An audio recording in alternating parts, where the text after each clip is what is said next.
Okay. Hey everybody, it's Friday night. You're at the, yeah man, Friday night, well, I love it. Welcome to all of you for tonight's very special program. My name is Mike Midlow, I'm the program director here. Just making sure everybody can see. I also want to welcome all of you folks who are have been part of the Summer Fishtrap all week, and especially you folks who've come from the greater Wallowa County community. Thanks for coming out tonight to see the keynote address and our Fishtrap fellows. And of course, all you folks watching at fishtrap.org or on Fishtrap's YouTube channel, we're happy to have you here too. Thanks. Tonight's a big night. Before we get going, I want to remind you and all those of you who maybe it's your first night here that we're selling raffle tickets to help support Summer Fishtrap and Fishtrap in general. The prizes are super cool. I think there are gift baskets from local businesses. There's a free registration to Summer Fishtrap next year. There's also all sorts of cool stuff. You can get raffle tickets at the welcome table inside the lobby and pick. We'll make the pick tomorrow at the big show. Tickets are $5 each or $6 or $25. Do it. Before we get going, I want to mention our partners and sponsors. We do it every night because it means a lot. The Kinsman Foundation, the Book Loft, Eastern Oregon University, Wallowa Lake Lodge, Wallowa County Chamber of Commerce, Wild Carrot Herbals, Winding Waters Medical Clinic, Pier 303, and MCRO, plus more. You can see the full list of sponsors at Fishtrap's website or on the cute little tags hanging around the pop-up tent over there in the back. All right, we start tonight with a treat. Since 1990, Summer Fishtrap has offered fellowships to new and emerging writers. Fellowships, there have been more than 150 folks who've been awarded fellowships over the years, many who have gone on to become distinguished educators, published writers, people who share the beauty of the Wallowas and the Wallowa Mountains all over the world. Some of them, some past fellowship recipients of the more than 150, you might include, some of these names: Robert Stubblefield, who was here last year, Pam Steele, Geronimo Takatak, Betty Husted, Rachel Kong, Nathan Slinker, who runs the nursery up the hill, Elliot Treichel, and two of this year's Summer Fishtrap faculty were fellows: Charles Goodrich, who was a fellow back in 1996, then became a writer in residence, many other things. Joe Wilkins was a class of 2004. Wow, that's cool. That's fun. Fishtrap fellowships are merit-based. That means that they're selected based on the quality of their writing sample. And each year we get all these applications in, and then we have the applications screened by former Fishtrap fellows. In other words, folks who have had the award before and know the value of this week. I think that's really important. And then it goes on to a fellowship judge. Each year it's different. And we also pick judges based on how they view Fishtrap in the West and emerging writing in the West. This year's judge was Adam Davis, the executive director of Oregon Humanities, heck of a guy. And he really put his back into making these selections, which are always really tough. So we're excited to welcome and give them a hand. You probably know them already: Millessent Zumwalt and Trinity Herr. Yeah. So they're gonna do a couple short readings before we get to the keynote address tonight. So first, I want to introduce Millessent. Millessent Zumwalt is an emerging writer who lives in Portland, Oregon, and grew up in the farming communities of the Willamette Valley. Her creative nonfiction focuses on themes of family, place, and class. With publication in numerous literary journals, she's been recognized as a Best of the Net finalist, a Pushcart Prize nominee, and now a 2025 Summer Fishtrap Fellow. Millessent is an administrator by day, and in a previous life, she pursued a career as a professional dancer. Please welcome Millessent Zumwalt.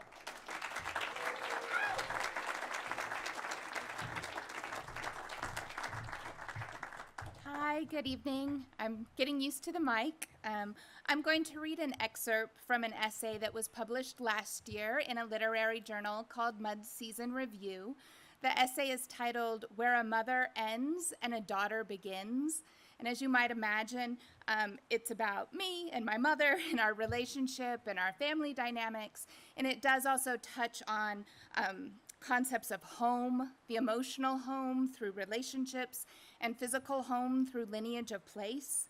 For context that's come up a little earlier in the piece, my mom and I both live in Oregon, but my mom was born and raised in West Virginia.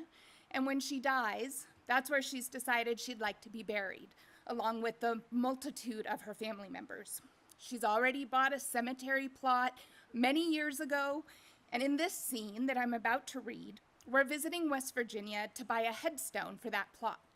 And important to keep in mind is that although my mom is in her later 70s and I'm in my earlier 40s in this piece, no one shows any signs of illness or being anywhere even remotely near death.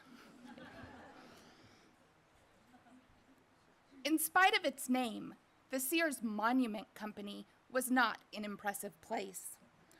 On the day following our visit to the cemetery, we dropped by that simple, squat rectangle of a building, so unassuming it was nearly hidden right in plain sight on the town's main thoroughfare, and located ironically kitty-corner to Raleigh General Hospital.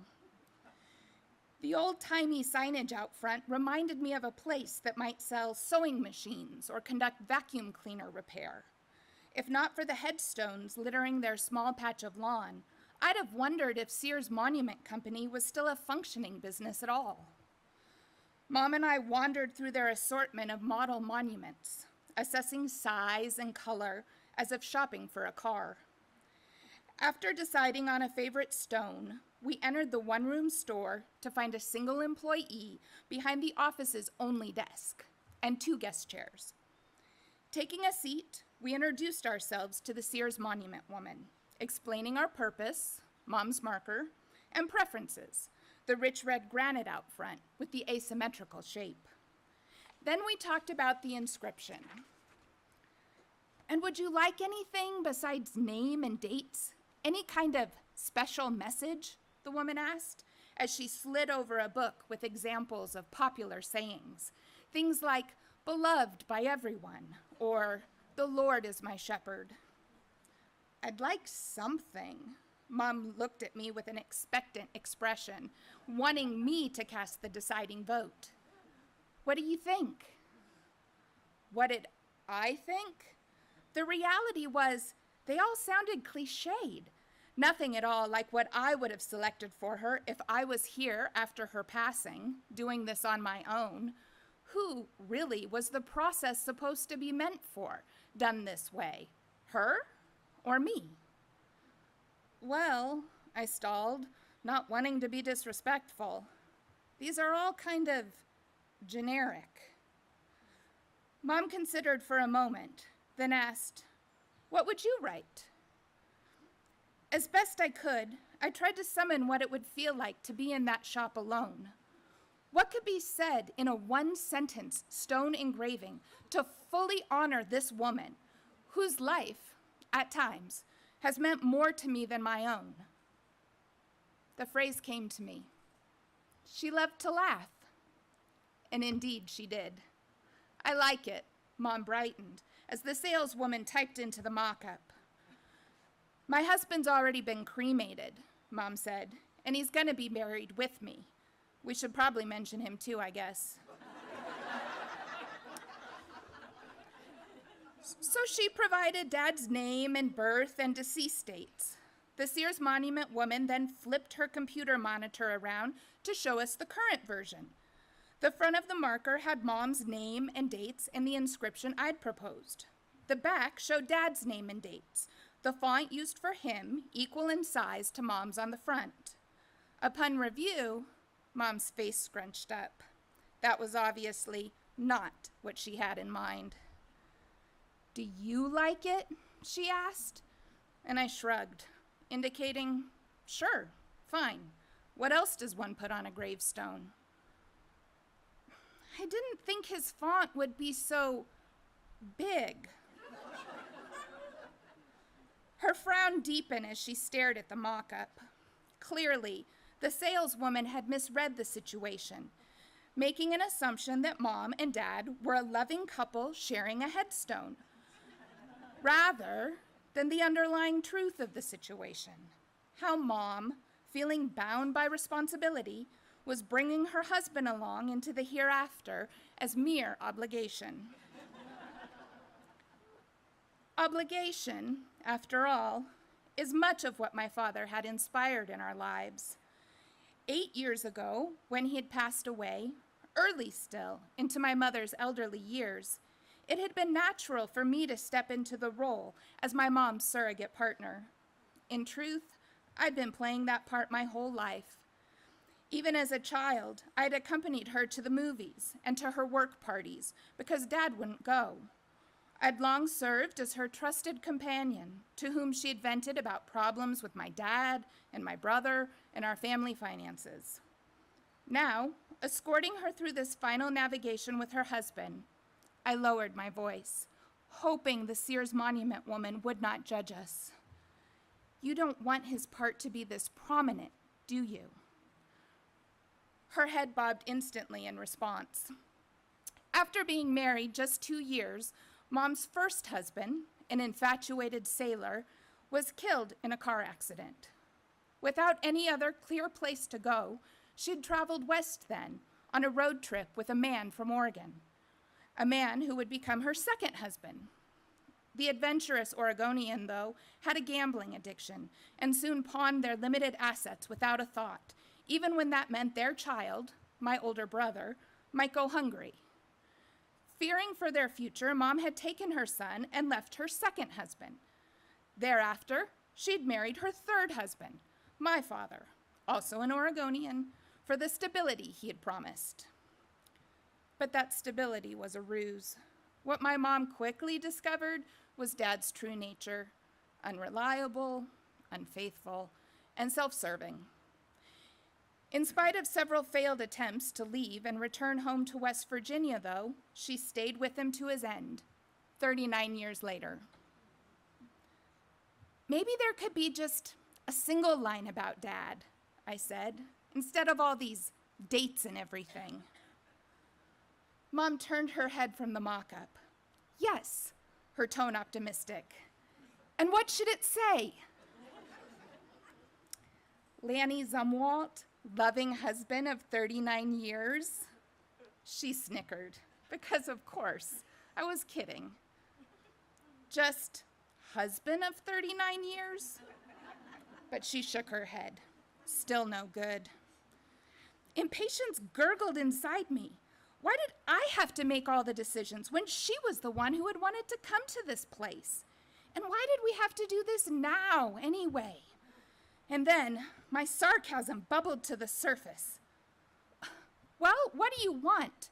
P.S. Lanny's here too?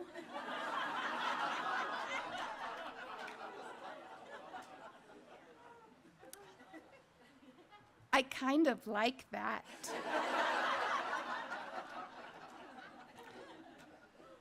The ends of her lips curled up in a smirk. Lanny's here too. She waited another beat before confirming. Yes, that's what I'd like it to say. On the back. At the bottom.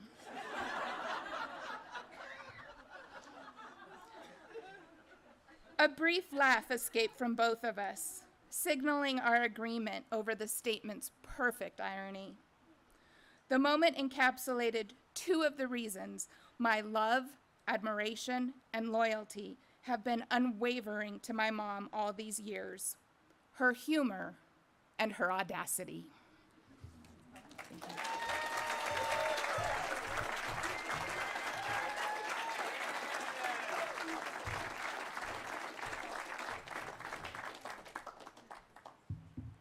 Thank you, Millessent.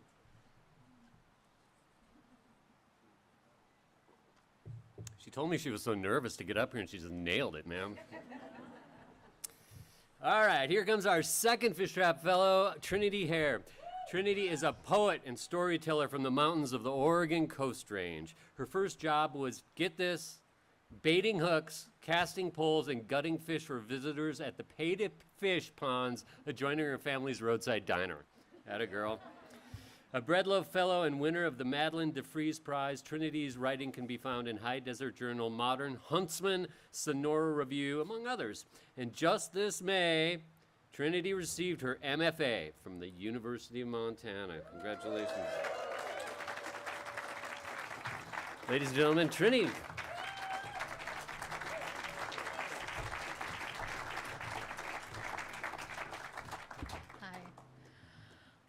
I don't know how I'm supposed to follow that, but I guess I'm gonna. I'm gonna read 4 quick poems for you. This first one, I grew up with apple trees in my backyard, and in the fall we'd put trail cams up and kind of monitor them and see what's happening back there when we aren't looking. And so this poem kind of comes from that, and it's called Trail Cam October. 2 black-tailed does grazing in the rain, with 2 coyotes drunk on ground-fermented apples. They share their hunger openly with one another. In dark visions, their eyes flatten to bright discs, the way we imagined a tarnished penny left on the rail might look after the train leaving town with lumber destined for China rolled over it, though we never learned for sure. We were told a penny under the wheel of a train could spit out and kill you, and we were afraid to see for ourselves.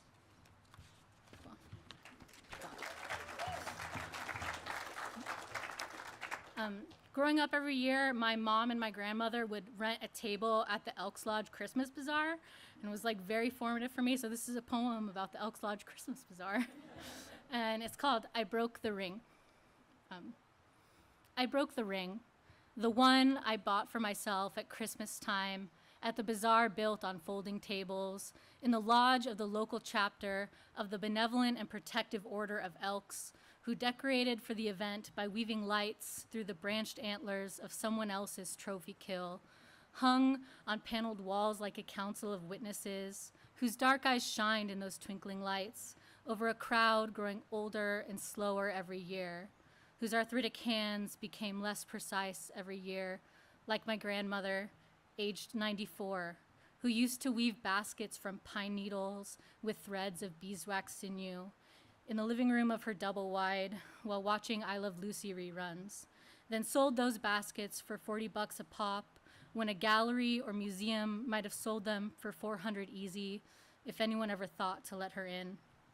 Especially the ones she made using antlers from her grandkids' autumn kills, which were cut down and varnished into decorative buttons the same size as a ring, like the one I bought for myself at Christmas time at the bazaar built on folding tables in the lodge of the local chapter of the Benevolent and Protective Order of Elks, from the old man with silver hair and a ratty ponytail under a nicotine cream cowboy hat, who called himself an amateur rock hounder and had found the jasper he tumbled and shaved to make my ring in the Nehalem River, somewhere between the towns of Jewel and Mist, not far from the elk reserve where this time of year a person could pay to ride a hay wagon and chum out feed to the winter-hungry animals, and maybe see the albino cow elk, famous for her pink nose and red eyes that shined, the same color as the jasper used to make my ring, the one I broke years ago now in the washing machine.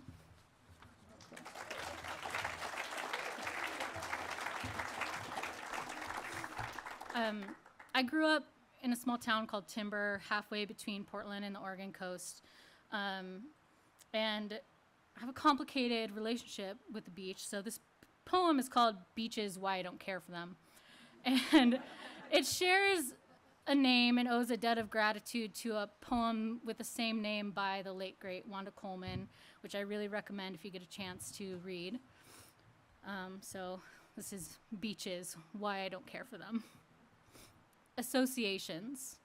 Linguistically, no beach at all, only coasts, unending gray drizzle, violent winds, windbreaker swish curdling my ears, a nails on chalkboard cringe, Lewis and Clark manifesting destiny in a blurring horizon, driving over the Narrows, replaying the video of Galloping Gertie's collapse every time we visited the woman who abandoned my father, her expensive home on the Sound, somehow shocked at how disposable $1 was to her.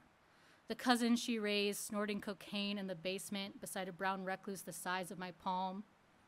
Escape contingent on the tides. On the far side of the seawall, I'd poke in pools, press the smallest red rock crabs into defense, then stomp. Hand-dig clams, pry open a fat oyster. Someone lied about the prevalence of pearls. And always the tides swallowing the beach, reclaiming itself and abandoning me to uncozy houses, strange rooms, sand following me like a bad itch. I never learned to swim, not really, just coasted by on my uncanny ability to float. The article about the really big one came, and Juan de Fuca and Cascadian Subduction Zone entered my vernacular overnight. Emergency drill after emergency drill at the hospital where I worked. Suddenly, every home on the coast for sale. Mama saying, "Rye, now would be the right time to buy a beach house." And me imagining my entire family floating through a ghost forest like the one out of Neskowin, growing barnacles in the creases of our crow's feet. We're all gonna drown in that tidal backflow. Why plan for anything else? One night, after I fucked my ex-husband on a beach, we sat on a blanket, wind-whipped and watching lights on the waves, distant boats blinking into existence, then blinking away again. I've never been sure which is more expansive, the horizon or the ocean itself. I've been lost in it. But once I followed a map down 101, pilgrimage to visit my grandfather in the battleship he served on decades ago in Korea. Slept the first night in the jump seats of my little pickup somewhere at a beach access in Brookings. Shit surreptitiously in a state park. Just south of a place called Pigeon Point, California beach without beach, I ended up on an unmarked road of sand and sat on the tailgate in pinking twilight.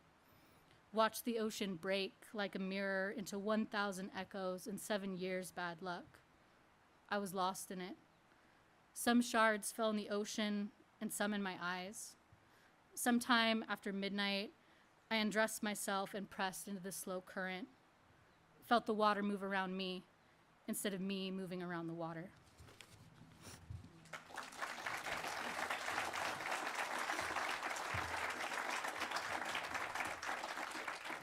I'm going to end with a shorter poem, or at least shorter than the last two I read. It's called Acquired Tastes. I never ate the government cheese. My older siblings did. Decades later, Mama still kept powdered milk, kept it in the back of the cabinet just in case. Just as good as 2%, Mama said. Mama said I was stuck up when I made a face. Dad would buy pallets of near-expired canned soup, loaded tortilla, cream of split pea and ham. We ate soup well after the Best Buy date. A Best Buy date means just what it says, Dad said. Dad said, just because it's not the best doesn't mean it's bad. I don't know my luck, my brother says. My brother says I don't know hunger. I know he only eats Jif or Skippy peanut butter now. I know he still prefers Miracle Whip to mayonnaise. I know we both ate fried Spam before it became too expensive. He is right. I was never hungry for food. I brought a boyfriend over and he looked in our cupboards. Mama said to him she preferred the taste of instant mashed potatoes. Later, he told me how disgusted he was. There's nothing real in your cupboards, he said. I said to him, what's in our cupboards is very real. Thank you very much.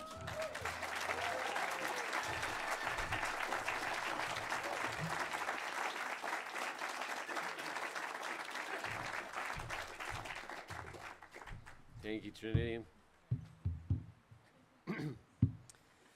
Okay. So happy to see all you folks out here. Every year, you know, Summer Fishtrap and Winter Fishtrap hinge on a theme.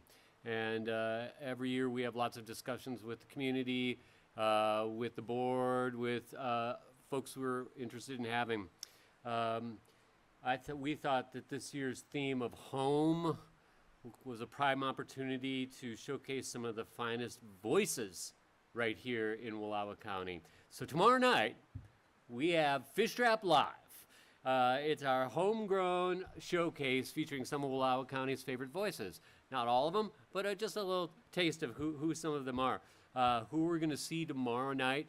It's a celebration. You know, we've been working so hard this week, everybody that's been working on their week, that tomorrow night is just kind of a way to let off some steam and enjoy the fruits of Wallowa County.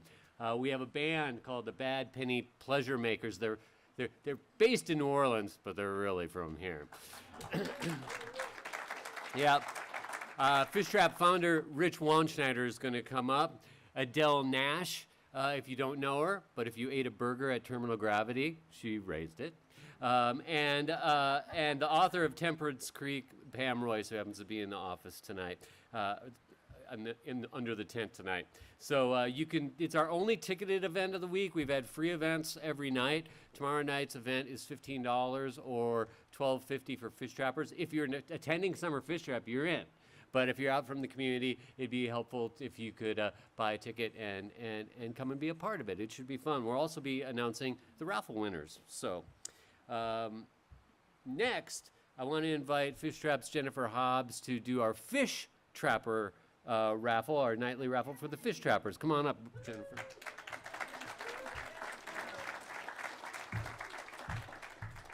I'm happy to report that there are new fish trappers in here tonight.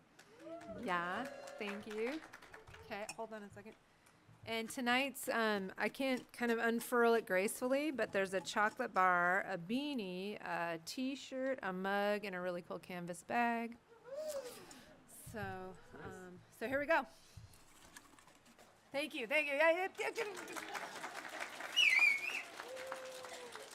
Oh my gosh, Rich Wanschneider. What are the chances? You want to bring it to him? So he doesn't have... Yeah, where is he? Rich, Rich is right there. Okay, for you. Thanks.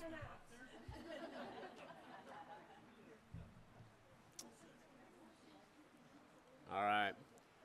Well, here tonight, all of us at Wallowa Lake and in the shadow of Chief Joseph Mountain and on the homeland here of the Nimipu, the Nez Perce people, we reached out to give the keynote address to somebody who's one of our favorite people, Beth Piatote. We asked her if she would give some of her thoughts on what the theme of home might be, and to our delight, Beth said, yeah, I'll do that. So Beth Piatote is a writer, scholar, and indigenous language activist. She's the author of 2 books, Domestic Subjects and The Beadworkers, which many of you have read in your book clubs here in Wallowa County. How many of you have read The Beadworkers? Quite a few of you. There are copies up here at the book loft in the lodge afterwards if you want to get your copy. Plus many essays, short stories, and poems in journals and anthologies that appear in PMLA, American Quarterly, Kenyan Review, and many others. Her full-length play, Antigone, had its world premiere in Los Angeles and has been translated into Japanese. She's dedicated to the study of Nez Perce language and literature, and 3 years ago, taught us several phrases, which I keep in a folder on my desktop. She's also Indigenous language revitalization projects, including Indigenous Poetics Lab that she created at UC Berkeley. She is an associate professor of English and comparative literature and the director of the Arts Research Center at UC Berkeley. She is Nez Perce, enrolled at Colville, and one of our all-time favorite folks, Beth Piatote.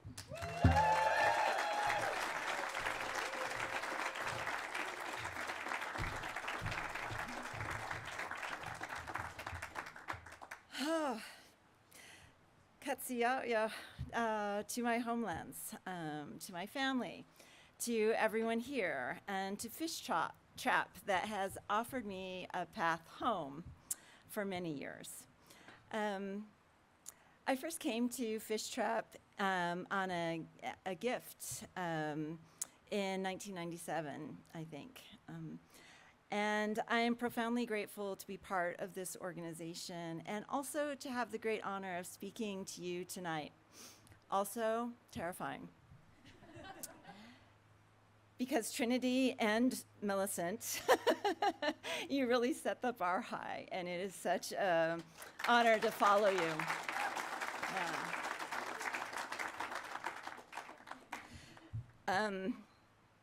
Thank you all for coming. Katsiyaoyao hinka ista twaila.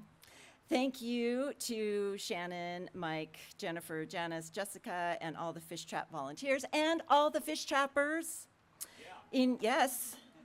Enormous thanks to all the pine cones, my fabulous workshop, past and present.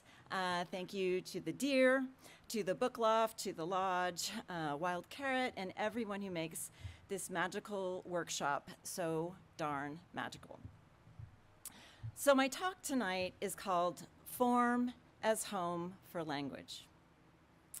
Growing up, my home was not a safe place. In childhood, the options are limited. There was school, there was my cousin's house, there were trees. A book became a place to escape, to comfort, and a journal, a blank book, was the best kind of refuge. A journal was a witness, a place for naming, for breaking rules, for dreaming, a place where I had authority and autonomy, a place that came with its own lock. A journal was the first place where I was safe to be myself, my first witness, my solace, my playground, and throughout my life, it has been my most constant home.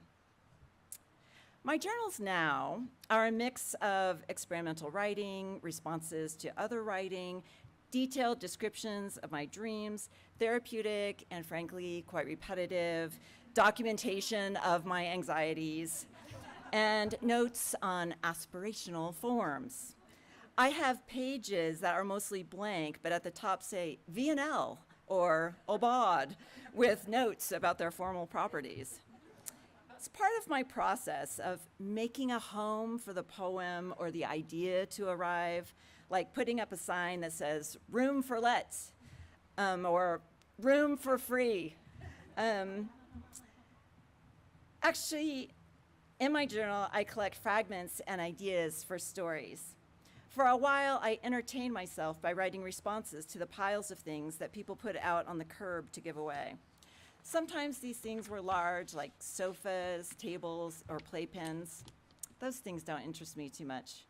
Maybe there'd be a poem in there about the passage of time with atmospheric details about the slant of light and that guy strumming his guitar on the porch drinking kombucha with a mason jar.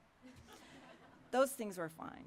But what really enamored me were the weird, disparate collections that emerged. A French dictionary, a lamp, a Corningware casserole dish, a stack of music CDs. Once I saw a pile of books that were all Christmas themed. When I would see these little piles while walking the dog, I had to know, what was the tipping point? What made that person decide they simply could not live one more day with that trivet from Honolulu or the olive green ottoman? How did that breakup with Christmas go down? I imagine that most writers are doing this all the time, collecting the small details and stocking up for the stories and poems and songs to arrive, filling the shelves with details to feed them. In my heart, I'm a fiction writer, but I've spent the last few years writing poems and plays, plus the occasional academic essay to keep my job. The latest project has been a collection of poems centered on words, concepts, and thought worlds of the Nez Perce language. The original title was Nez Perce Grammar, because my aspiration for the poems was that the forms would demonstrate the structures and sounds and uses of the language. A couple years ago, I set out to write a sonnet because I wanted to submit to a literary journal on the theme of hibernation. And I thought the sonnet form would be perfect to explore the Nez Perce word for hibernation, hilautse. But the poem thought otherwise. 11 of the 14 lines came easily, but then I was stuck. I tried every technique I knew to draw it out, but the poem wouldn't come. I texted my friend, Anis Mojgani, that I was 3 lines short of a sonnet, which sounds like a euphemism, but in my case was an actual problem. He gave me some ideas to try, but I still struggled, eventually abandoning the sonnet form. If you're interested in this saga, I documented the whole thing, including my initial journal scrawls, for an essay in The Art of Revising Poetry, a lovely book edited by Kim Stafford and Charles Finn. The essay is called How to Not Write a Sonnet. The upshot is this. Every piece of writing knows what it wants to be, and it's our job to get it there. My hibernation poem, centered on the word hilautza, simply was not at home in the sonnet. My non-sonnet eventually emerged as this short, quiet piece. This poem is called Because Our Roots Are in Rivers, Not Latin. Consider this translation. Not that winter is the root of hibernation, but that rest, the stillness of fish, is the core of the word. Hilautza, fish rests in deep water. To speak the language of rivers, to survive winter's cold, hilautza, become fish and move toward darkness, muscle away from light and ice, sway to rest in deepest water, suspend effort, reaction, become only heart and essence. Hibernation. Fish resting in deep water.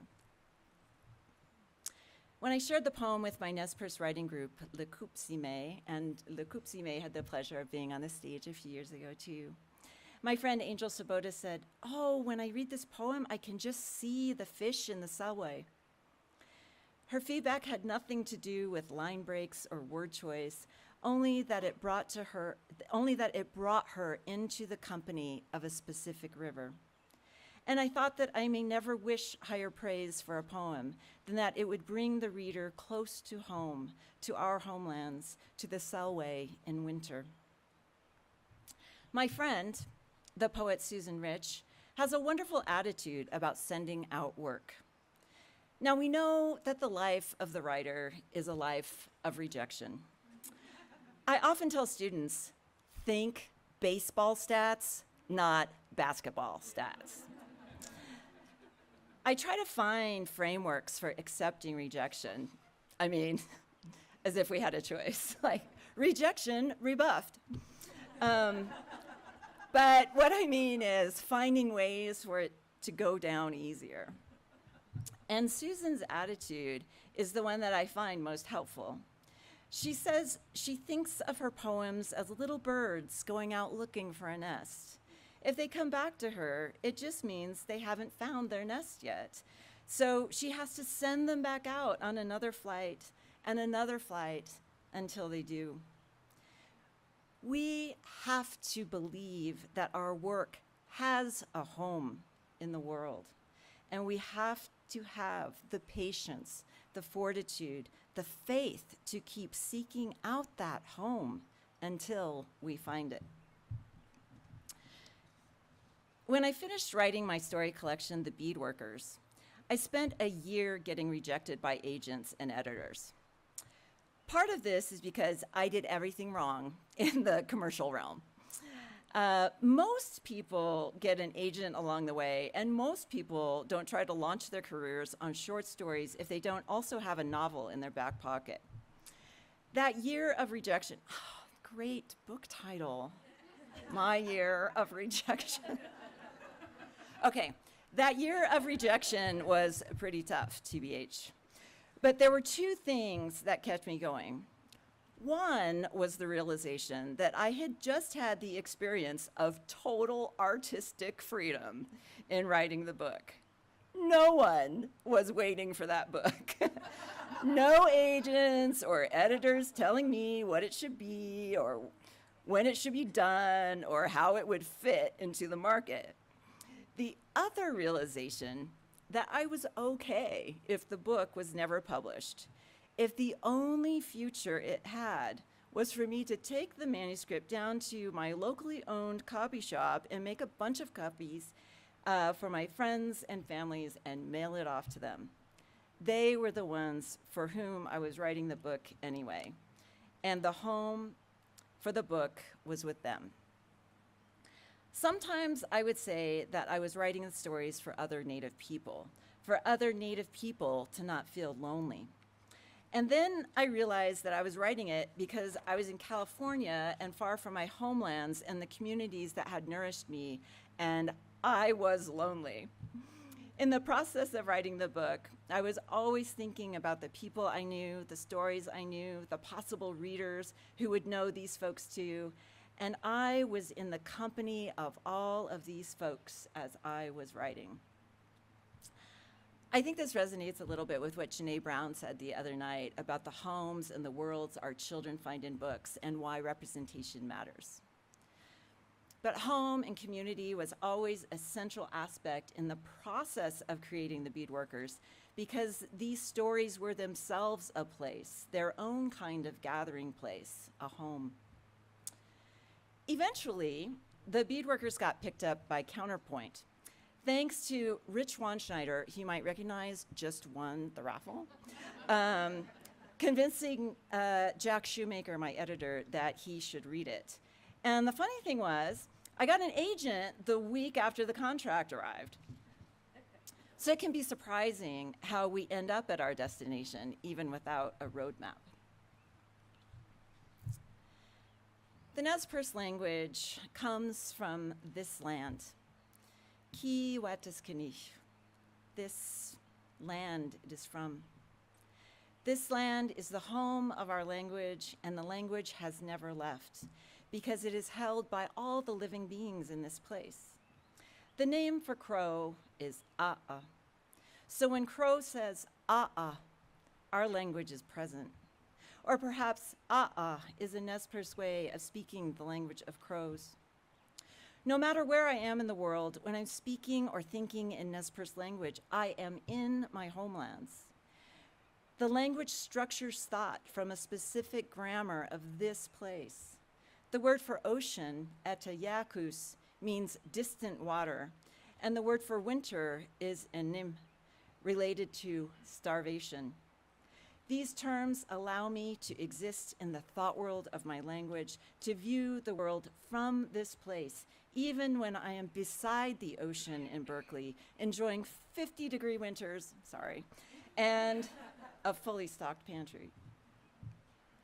Yesterday afternoon, my daughter Twyla and I hiked up to the waterfall above the camp.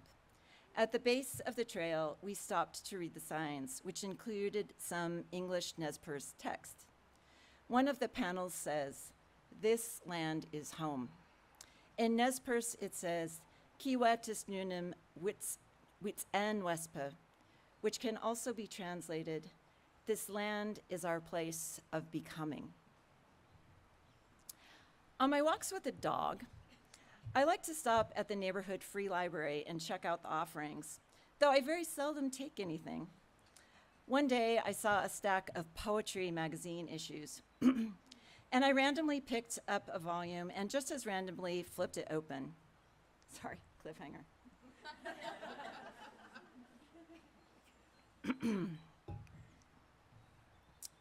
My eyes immediately fell upon a familiar word, hawawa, Nez Perce word for mosquito. It appeared like a little raft on a sea of English. What is happening? I thought. This never happens.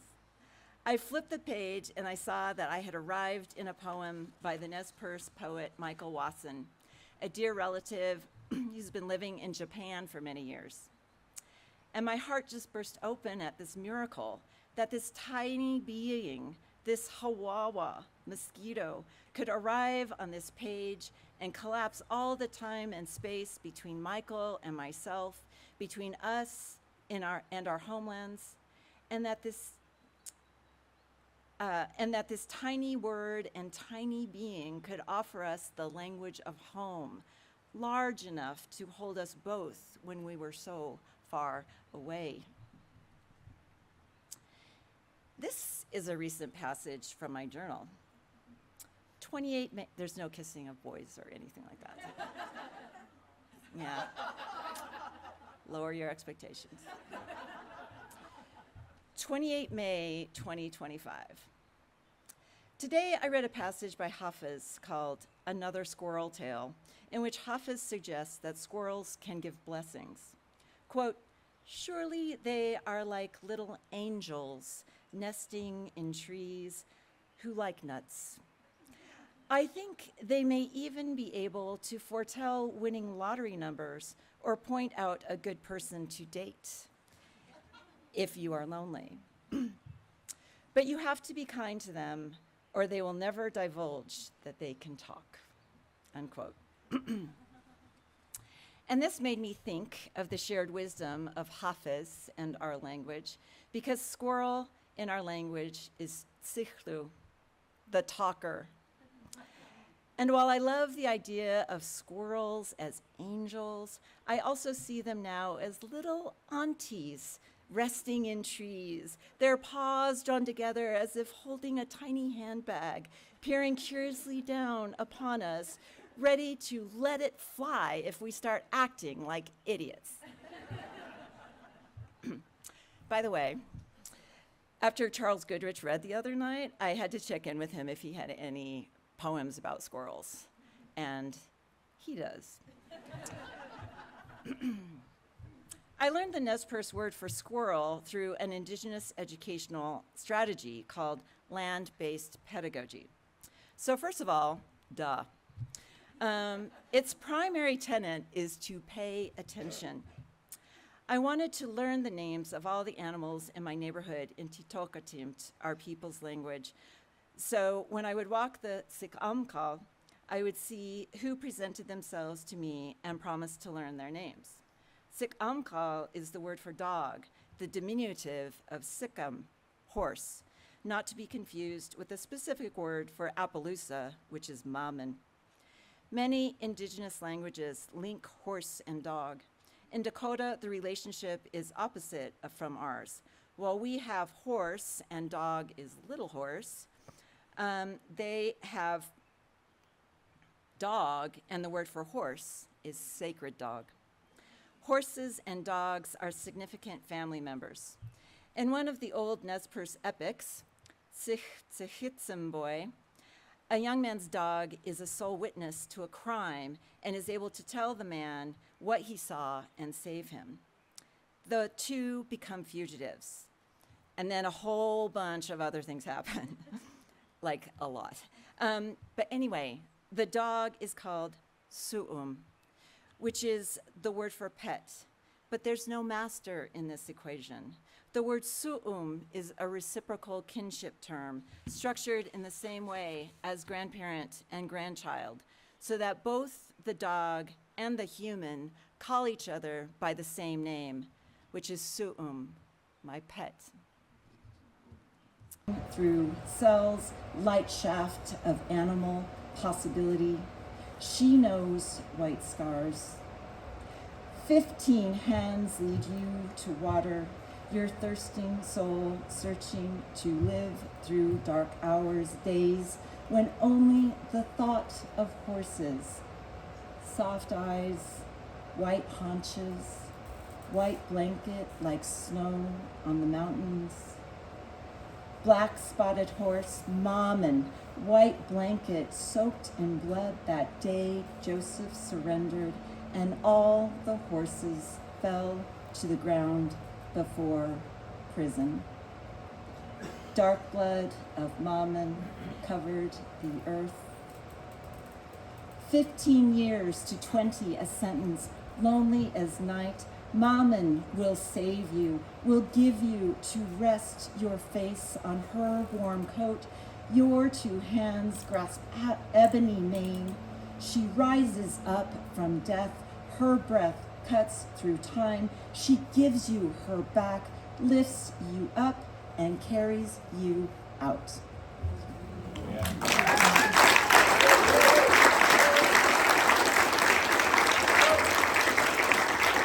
Okay. Languages need bodies to live in. I think about this a lot working with an endangered language.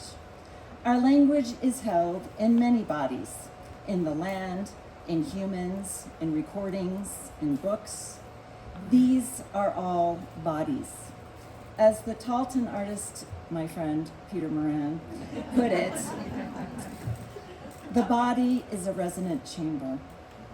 We are meant to resonate in this world, resonate with this world, with each other. And this is why we must be true to our stories, to our writing, to our languages, to our sounding. My friend, you have to be friends with me to get quoted. This is the capital I'm offering up. My friend, the solo writer Dylan Robinson, writes in his indigenous language, but never translates. I know others who make this choice as well. Dylan says not translating for him is a gesture to the future, an expression of faith that there will always be speakers of his language.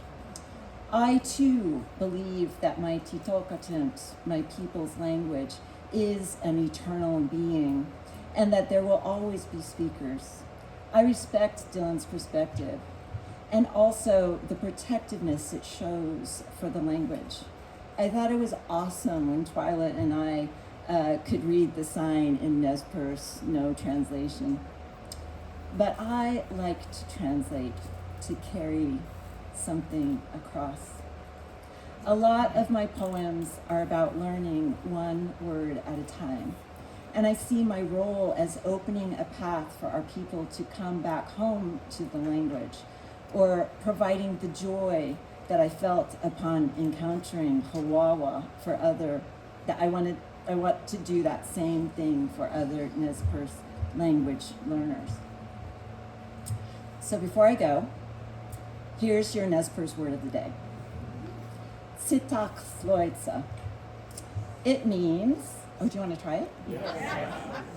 Sitak Sloitsa. Oh, you sound so good. Sitak Sloitsa. It means belly laugh. But if you look at its component parts, you see that the verb is joy, or to be happy. And the prefix is not belly, but liver. It's the liver that cleans out the toxins. Our people have always understood the healing power of laughter and how essential it is to survive. I've heard a lot of laughter this week. It's good. The world is suffering. For us to be able to do anything about it, to speak or act or write toward justice or healing, we've got to keep that liver going. So remember to laugh through your liver. What each of us has done this week is express our devotion to craft. We have practiced opening the page, opening ourselves, offering up forms for language to arrive. Sometimes when our writing is not arriving, it's because the form we are offering is not its home. So make another home, and another, and another.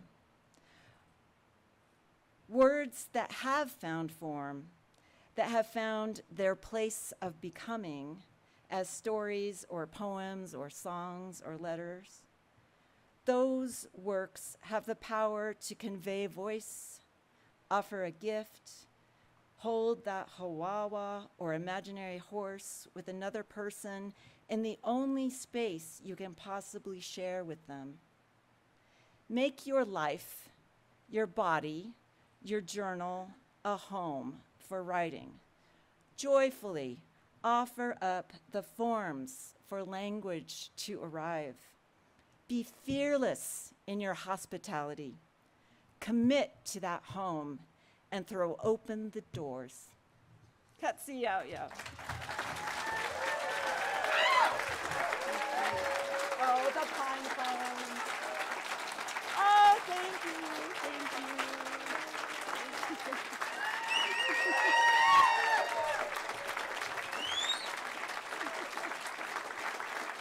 Stand there and go.